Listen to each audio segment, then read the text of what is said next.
Hi everyone, welcome back to my channel start with art. So आज की जो video है इसमें मैं आपको लास्ट मिनट टिप्स देने वाली हूँ जामिया के एग्जाम के लिए। ठीक है, अभी आपका सबसे इंपॉर्टेंट जामिया का एग्जाम है, इसके बाद आपका CUET होगा।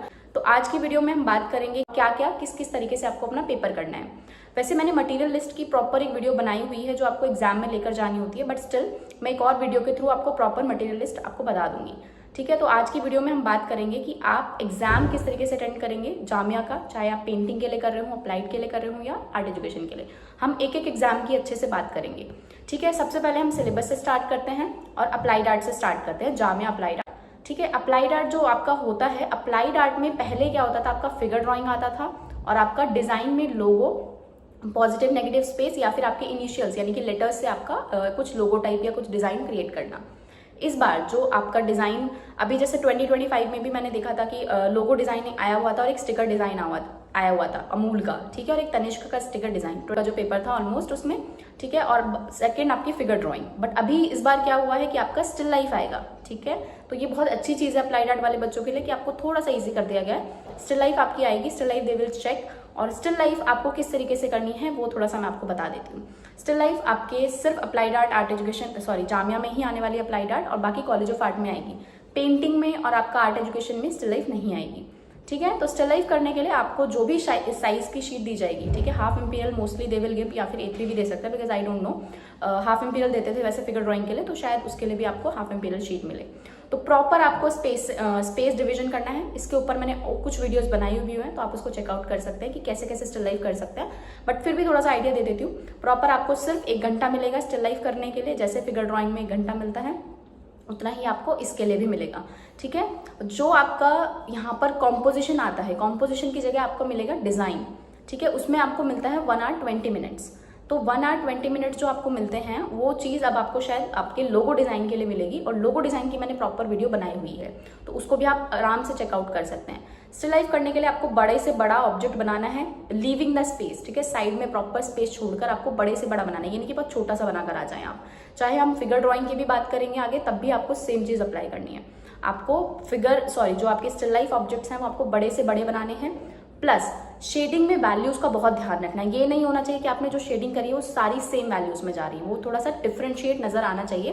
व्हाइट ऑब्जेक्ट है तो व्हाइट लगना चाहिए, ब्लैक है तो ब्लैक लगना चाहिए, ग्रे ब्राउन जो भी है वो डिफरेंट वैल्यूज नजर आनी चाहिए। ठीक है, जैसे ब्लैक के बाद ग्रे होता है, लाइट ग्रे होता है और ग्रे होता है, मतलब लाइट लाइट लाइट होता जाता है, वो सारी वैल्यूज होती हैं आपकी।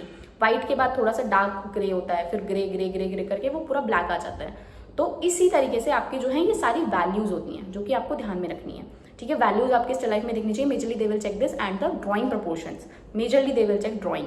ठीक है, तो स्टिल लाइफ के लिए ये सेट है, और बाकी कुछ वीडियोस जो बनाई हुई है प्रीवियस वो चेकआउट कर सकते हैं। इसके अलावा आपका नेक्स्ट है डिजाइन, लोगो डिजाइन या फिर आपका पॉजिटिव नेगेटिव के भी ऊपर एक पूरी वीडियो बनी हुई है जामिया के ऊपर, वो आप चेकआउट कर सकते हैं। प्लस अभी लोगो डिजाइनिंग की मैंने वीडियो बनाई है, तो उसमें प्रॉपर लोगो डिजाइनिंग के बारे में बताया, तो वो आप चेकआउट कर सकते हैं। ठीक है, तो ध्यान से करना है वो सारी चीजें।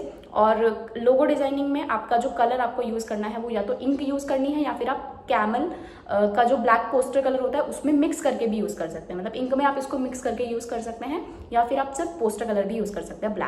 ठीक है, तो कैमल की ही इंक आती है, कैमल का ही पोस्टर कलर होता है, उन दोनों को मिक्स करके भी यूज कर सकते हैं। और आपको अगर ऐसे ही यूज करना है इंक तो वो यूज कर सकते हैं। ब्रशेज आपको फाइन ले जाने हैं। ठीक है, ब्रशेज आपके अगर ब्रिसल्स खराब हैं तो वो मत ले जाइएगा, क्योंकि वहां पर जो लोगो डिजाइनिंग होता है उसमें शार्पनेस, क्लीनलीनेस चेक की जाती है। ठीक है, ऐसा नहीं क्योंकि हम डिजिटली लोगो डिजाइन करते हैं, राइट। तो अभी आपको पेपर पे डिजाइन करना है, तो पेपर पे भी जो आप डिजाइनिंग करोगे, कलरिंग करोगे, वो बहुत शार्प और क्लीन होनी चाहिए। एजेस अच्छे से उसके पेंटेड होने चाहिए। ऐसा नहीं होना चाहिए कि कहीं कहीं कलर लगा रखा है, कहीं कहीं नहीं लगा रखा है आपने। ठीक है, उस चीज का ध्यान रखना है। अब हमारा अप्लाइड आर्ट का ये सारा प्रोसीजर क्लियर होता है। Next moving to art education. Art education और पेंटिंग का सेम है। ठीक है, पेंटिंग में भी फिगर ड्राइंग आती है और कॉम्पोजिशन आती है, सेम आर्ट एजुकेशन में भी आपका कॉम्पोजिशन आएगी और फिगर ड्राइंग आएगी। ठीक है, तो कंफ्यूजन नहीं होनी चाहिए। कॉम्पोजिशन के लिए अभी हम थोड़ा सा देर में बात करेंगे, पहले हम फिगर ड्राइंग की बात कर लेते हैं। फिगर ड्राइंग का जो भी आपको साइज मिलता है, वहां पर लाइव मॉडल बैठा होता है, आपको उसको ड्रॉ करना होता है। 1 घंटे का आपको टाइम मिलता है जिसमें कि आपको प्रॉपर ड्रॉइंग करनी है। ठीक है, बड़े से बड़ा आपको मॉडल बनाना है, ये नहीं कि छोटा सा बनाकर आ जाए। ठीक है, drawing they will majorly check. Ears अच्छे से बने होने चाहिए, फिंगर्स अच्छे से बनी होनी चाहिए। ठीक है, आईज, लिप्स, नोज, ये सब चीजें अच्छे से बनी होनी चाहिए।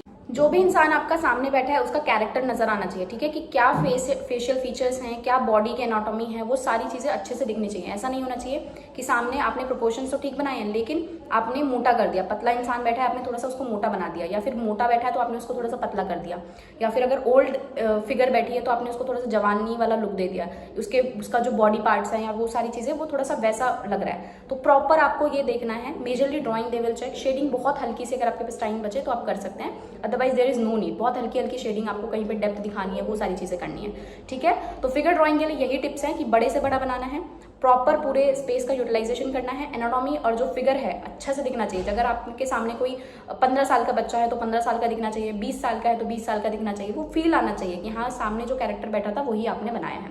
उसके लिए आपको स्पेशली फेस की प्रैक्टिस करनी है, फीचर्स की प्रैक्टिस करनी है, और हैंड लेग्स और ये सारी चीज़ों की अच्छे से प्रैक्टिस करनी है, ठीक है। नेक्स्ट आपका है कॉम्पोजिशन।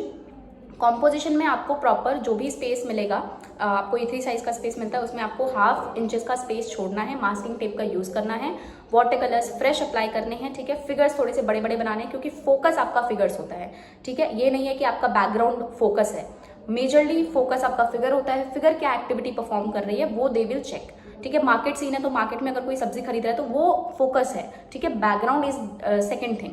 तो फोकस फिगर पे रखना है, बड़े से बड़े फिगर्स बनाने हैं। कोशिश कीजिएगा कि आप वर्टिकली अपने कॉम्पोजिशन को बनाकर आए, क्योंकि उसमें आप बड़े फिगर्स बनाएंगे, आप बैकग्राउंड थोड़ा सा कम बनाने का आपको वहाँ पर टाइम मतलब स्पेस रहता है, तो वो इजीली आप मैनेज कर सकते हो। पर्सपेक्टिव दिखना चाहिए आपके, जो बैकग्राउंड है, जो भी चीज़ है, बेस है, उसमें हल्का सा पर्सपेक्टिव नजर आना चाहिए कि आपने पास से दूर का सीन बनाया, क्योंकि आप बिल्कुल सामने से नहीं बना रहे हैं। थोड़ा सा फील आना चाहिए कि थोड़ा सा दूर का सीन है लेकिन फिगर्स बड़े होने चाहिए, ठीक है। तो कॉम्पोजिशन के लिए यही टिप्स हैं, बात इससे ज़्यादा कुछ नहीं है। बाकी हम बात करते हैं आपका स्कल्पचर। स्कल्पचर में आपका वही क्ले मॉडलिंग आता है और आपका शायद फिगर ड्राइंग वहाँ पे कॉम्पोजिशन आपका पूछा जाता है, ठीक है। सेम ही चीज़ है, कलर्स की अच्छे से प्रैक्टिस करनी है। और जामिया के जो पेपर्स हैं वो अलग अलग दिन होते हैं, एक ही दिन में आपके 3 पेपर होंगे, ठीक है। आपका थ्योरी भी उसी दिन होगा, आपका जो है स्टिल लाइफ भी उसी दिन होगा, आपका जो थ्योरी है वो भी उसी दिन होगा। थ्योरी के लिए आपको 40 मिनट मिलते हैं, 40 क्वेश्चंस मिलते हैं, ठीक है। तो थ्योरी की प्रिपरेशन करने के लिए आपको क्या करना है, जितने भी MCQs आप ज़्यादा से ज़्यादा सॉल्व कर सकें वो करें, क्योंकि कोई डिफाइंड सिलेबस नहीं है तो आपको दिक्कत होगी कि आप हर चीज़ को डीपली पढ़ रहे हो। आप ज़्यादा से ज़्यादा MCQ सॉल्व करने की कोशिश करें। मैंने बहुत सारे MCQ की वीडियोज़ बनाए हुए हैं चैनल पर, मेरे जितने भी MCQ की वीडियोज़ हैं आप उन सबको भी कर लोगे ना तो भी आपकी जामिया की थ्योरी आराम से क्लियर हो जाएगी। जो भी पेपर्स मैंने डाले हुए हैं, जो भी CUET फाइन आर्ट्स के मैंने MCQ डाले हुए हैं, जो भी प्रीवियस मैंने कुछ MCQ के अलग से भी वीडियोज़ बनाए हुए हैं, वो सब चेकआउट कर लोगे तो आपका काम हो जाएगा आराम से, ठीक है। आर्ट एजुकेशन या पेंटिंग में ज़्यादातर कॉमन मतलब पेपर जो है थोड़ा सा डिफरेंस रहेगा। आर्ट एजुकेशन में आपसे सब कुछ पूछ सकते हैं, पेंटिंग में आपका usually painting modern contemporary time पे क्या चल रहा है या फिर पुराने टाइम पे जो पेंटिंग्स वगैरह बनती थी, ये बंगाल मूवमेंट्स वगैरह हुए थे, ये सारी चीज़ें आपको पूछी जा सकती हैं, ठीक है। तो थ्योरी के लिए आप सारे MCQ ज़्यादा से ज़्यादा सॉल्व करें, वो आपको बहुत हेल्प आउट करेगा कि आपके MCQ 40 MCQ आपको सॉल्व करना है तो कोई भी आपका तुक्का कहीं पर भी लग सकता है, ठीक है। तो उसको प्रैक्टिस कर कर जाएं। रही बात आपकी स्टिल लाइफ की, मैंने बता दी, फिगर ड्राइंग की मैंने बता दी, कॉम्पोजिशन का मैंने बता दिया, सब कुछ एक ही दिन में आपका ये चीज़ आएगा। अप्लाइड वाले अप्लाइड का दे रहे हैं तो वो उसी दिन उसका एग्जाम हो जाएगा, तीनों पेपर का लगातार, ठीक है। सो ये थी आपकी एंड मिनट के टिप्स जो कि आपको ध्यान में रखनी है और बहुत ध्यान से आपको अपने पेपर को अटेंड करना है, ठीक है। टाइम बहुत कम होता है। टाइम का एक इंपॉर्टेंट चीज़ बता दूं आपको, वहाँ जाकर अगर आप अभी 40 मिनट के हिसाब से प्रैक्टिस कर गए हो ना तो वहाँ पर आपके ये समझ लो कि 30 मिनट ही रह जाएंगे, क्योंकि थोड़ा सा टाइम ऐसे ही वेस्ट हो जाता है। तो बहुत स्पीड से हाथ चलाना है। अपना शीट मिलते ही आपको बस काम पे ध्यान देना है, किसी इधर उधर की बच्चा कौन क्या कर रहा है, किसको शीट नहीं मिली, वो सब चीज़ों पे ध्यान नहीं देना है, बिकॉज टाइम बहुत कम है और आप जितने जल्दी करेंगे उतना जल्दी आपको बहुत ज़्यादा वो हेल्प आउट करेगा, आपका टाइम सेव होगा, ठीक है। इधर उधर कुछ नहीं देखना है, जाते ही अपने काम पे लग जाना है। कौन क्या कर रहा है, किसको शीट मिली नहीं मिली, ये सारी चीज़ों से आपका कोई मतलब नहीं है। शीट मिली फटाफट से काम स्टार्ट कर दो, ठीक है, क्योंकि दे विल आपको सिर्फ उस 40 मिनट में या 1 घंटे में परफॉर्म करना है। आपने जो भी अभी तक प्रैक्टिस करी, अगर आप उस 40 मिनट में नहीं कर पाए तो कोई फायदा नहीं होगा आपका कि जो भी आप इतना टाइम से प्रैक्टिस कर रहे थे। You just have those 40 minutes and you have to perform in that, ठीक है। थ्योरी के लिए भी मैं यही चीज़ बोलूँगी, ज़्यादा टाइम वेस्ट नहीं करना है। जो चीज़ आ रही है समझ में उसको फटाफट से फिल करते जाइए, जो चीज़ नहीं आ रही उस पर अपना टाइम वेस्ट नहीं करना है, ठीक है। और यूजुअली जो चीज़ पहले आपके दिमाग में स्ट्राइक करती है MCQs के लिए वही सबसे बेस्ट होती है। तो हमेशा अपना जो भी चीज़ें पढ़कर जा रहे हो उसको थोड़ा सा ध्यान से पढ़ना। ऐसा ना हो कि आपने वो पढ़ा भी और आपको याद भी नहीं आ रहा, तो वो चीज़ बहुत ज़्यादा फिर बुरा लगता है कि यार ये मैंने पढ़ा था शायद, बट स्टिल आपको वो चीज़ याद नहीं आ रही। तो जो भी पढ़ रहे हो उसको थोड़ा ध्यान से पढ़ना ताकि वो आपको एग्जाम में याद रह सके, ठीक है। तो ये सारी आपकी लास्ट मिनट टिप्स हैं। अपना टाइम सेव करना है, 5-5 मिनट का टाइमर लगा के अभी से प्रैक्टिस करना स्टार्ट कर दो, क्योंकि टाइमर से आपकी बहुत हेल्प होती है। मतलब 5 मिनट में आपको ये ऑब्जेक्ट करना है, 5 मिनट में आपको इसकी शेडिंग करनी है, तो इस तरीके से आप जल्दी से कंप्लीट कर पाओगे। अगर आप ओवरऑल देखोगे 40 मिनट, अपनी वॉच लेकर जानी है, डिजिटल वॉच नहीं लेकर जानी, नॉर्मल वॉच लेकर जानी है, वहाँ पे रखना है और 5-5 मिनट के इंटरवल्स में आपको अपना टाइम डिवाइड करना है, ताकि आपके 40 मिनट या 1 घंटा या 1 घंटा 20 मिनट कवर हो जाए कि मुझे इतने मिनट में ये काम करना ही है, अदरवाइज मेरी स्टिल लाइफ या मेरी फिगर ड्राइंग कंप्लीट नहीं हो पाएगी। ठीक है। तो इन टाइमर का बहुत ज़्यादा ध्यान रखना है, टाइमर से आपको काम करना है, वो आपको बहुत हेल्प करेगा जल्दी जल्दी आपके हाथों को चलाने में। ठीक है। This is the most important tip, क्योंकि टाइम बहुत कम है। कॉलेज ऑफ आर्ट के लिए आपको टाइम ज़्यादा मिलता है, 2.5 घंटे अब हो गया है, पहले 1.5 घंटे मिलता था, तो उसका एक अलग सीन है, उसकी प्रैक्टिस आप आराम से कर सकते हैं, अभी उसमें टाइम है। बट जामिया के लिए आपको you have to be fully prepared. ठीक है। टाइम को लेके स्पेशली जो उस टाइम में अच्छा परफॉर्म कर गया वो कर गया, अदरवाइज आप बहुत ज़्यादा मतलब आपको फिर दिक्कत होगी, बाद में आपका कंप्लीट नहीं हो पाएगा, वो प्रॉब्लम आ जाएगी और नाम नहीं आ पाएगा, क्योंकि कंपटीशन भी है। नॉन CUET वाले स्टूडेंट सारे जामिया में ही आएंगे और सबने तीनों फॉर्म्स भरे हैं। ठीक है। तो कंपटीशन बहुत ज़्यादा है, सीट्स कम है, उसके हिसाब से आपको क्विकली आपको काम करना पड़ेगा। ठीक है गाइस, तो आज की वीडियो में इतना ही। नेक्स्ट वीडियो में मैं आपको बताऊंगी कि आप मटेरियल वगैरह क्या क्या लेकर जाएंगे, क्या क्या आपको कॉलेज से मिलेगा, क्या क्या साइज़ का मिलेगा, वो सारी चीज़ें हम नेक्स्ट वीडियो में डिस्कस करेंगे। And take care, bye bye, मिलते हैं हम नेक्स्ट वीडियो में। ऑल्सो आपको वीडियोस पसंद आती है तो प्लीज़ सब्सक्राइब माई चैनल। ठीक है। And take care, bye bye.